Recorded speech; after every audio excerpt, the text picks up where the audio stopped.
আসসালামু আলাইকুম। আমি কেএফ মুন্নি কিচেন থেকে বলতেছি।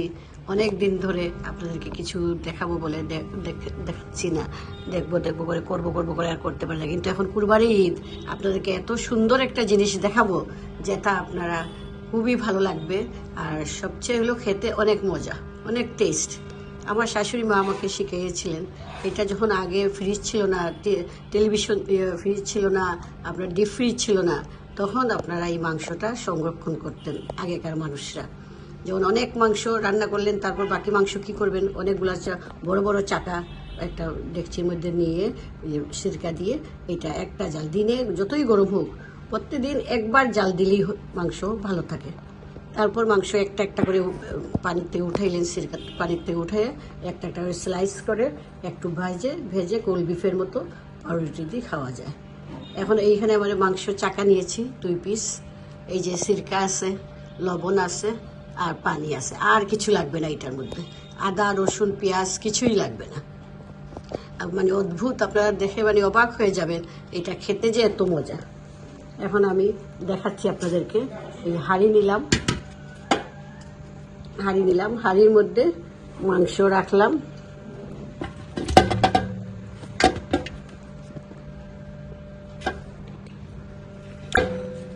হাঁড়ির মধ্যে মাংস রাখলাম আর তারপর পানি দিলাম। এইটা মাংস যতই দেন মাংসটা ডুবে থাকবে পানিতে।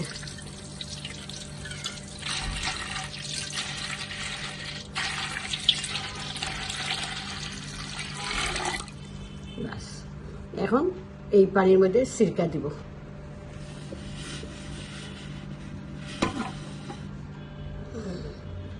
1 কাপ সিরকা দিলাম, আর একটু দিলে ভালো। 1.5 কাপ সিরকা দিয়ে দিলাম।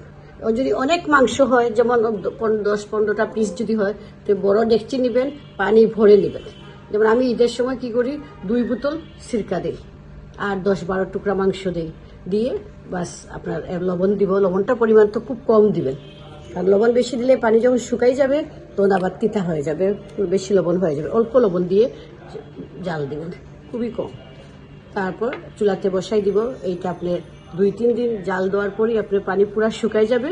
শুকানোর পর তারপর উঠে আপনি স্লাইস করে করে ফ্রিজে রেখে দেবেন। তারপর স্লাইসগুলোকে দিয়ে আপনার একটু ঘি বা বাটার বা দিয়ে যে একটু লাল করে ভাজবেন, ভেজে উপরে একটু গোলমরিচ ছিটাইয়া পেঁয়াজ সাইডে দিয়ে পরিবেশন করবেন। এই যে আমি এখন চুলায় বসাই দিলাম। এই দেখেন মাংসটা ডুবে থাকবে। যখন মাংস কমে যাবে আবার পানি দিবেন। এইভাবে আপনি 10-12 দিনই আপনি 10-12 দিনই জাল দিয়ে রাখতে পারবেন, কোনো অসুবিধা নেই। যেমন এখন খুব গরমে কুরবানি পড়বে, তখন কুরবানির সময় আপনি এখন প্রত্যেক ফ্রিজে বা বাইরে মাংস 2-3 দিনে নষ্ট হয়ে যায়, কিন্তু এইটা নষ্ট হবে না। ডেইলি একবার জাল দিলেই চলবে। তা বেশি করে মাংস দিয়ে জাল দিয়ে খেতেও মজা, সংরক্ষণ করাও সহজ, আর খুবই মজা খেতে। এটা অবশ্যই আপনারা সবাই ট্রাই করবেন, বানাবেন এই কুরবানিতে। এই জন্যই কুরবানিতে আমি দেখাইলাম, যাতে কুরবানিতে সবাই আপনারা বানাইতে পারেন। আমি যখন মাংস সিদ্ধ হয়ে যাবে, শুকাই যাব, তখন আমি আবার আপনাদেরকে দেখাবো ইনশাল্লাহ। এখন আমার কোল্ড বিফটা দেখেন পানি শুকিয়ে এরকম হয়েছে। আপনি ইচ্ছে করলে এখন আবার পানি দেওয়া যাবে, দিয়ে আরো 2 দিন ফুটাইতে পারবেন, যে আমি 2 দিন পর খাবো। যদি মনে করেন না আমি আর ফুটাবো না, এখনই পানি শুকিয়ে গেছে, এখন আমি পানি শুকিয়ে একদম পানিটাকে আর একটু শুকাই ফেলবো, শুকাইয়ে উঠে ফেলবো, এতে ফেলে একটু ফ্রিজে রেখে দেবো 1 দিন, রেখে তারপর ঠান্ডা হলে আস্তে আস্তে করে চাপ করে কোল্ড বিফ রুটির সাথে একটু দিয়ে ভেজে খাবেন। না ভেজেও খাওয়া যায়, কোনো অসুবিধা নেই। আর ভাজলে একটু টেস্ট বাড়বে।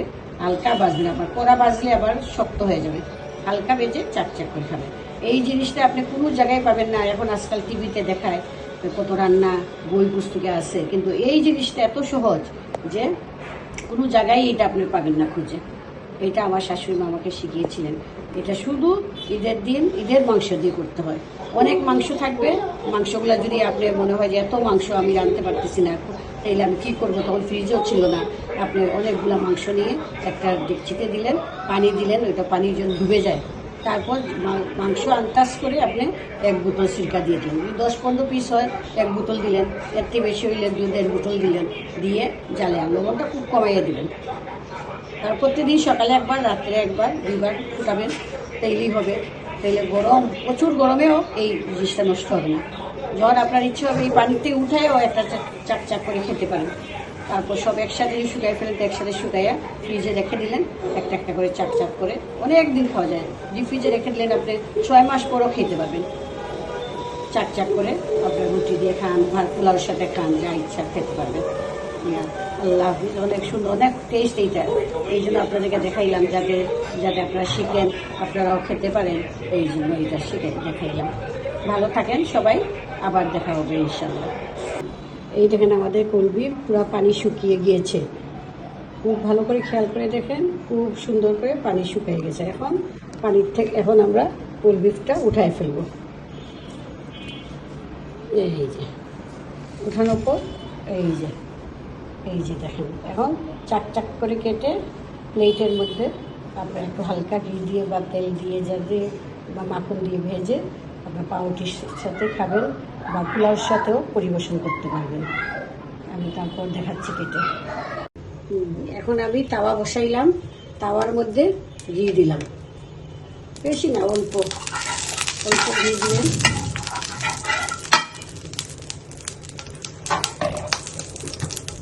দিয়ে এই যে মাংস স্লাইস করে কাটছি, দেখুন এই যে পিস করে মাংস কাটছি। আরও পাতলা করে কাটবেন। শুনুন, এই যে এখন এই যে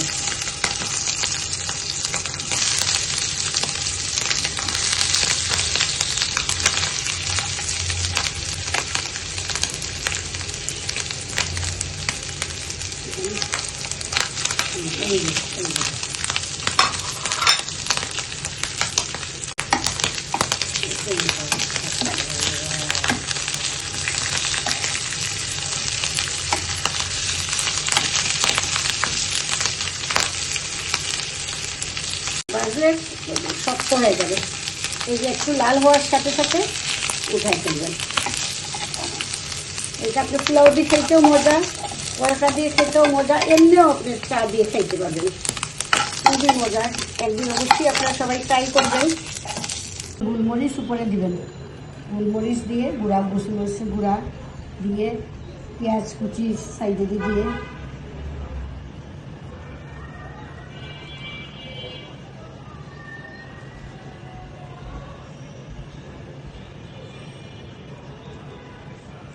শসা, গাজর সব কিছু সুন্দর করে চাক করে কেটে সাইডে দিয়ে সাজাইয়া দিবেন।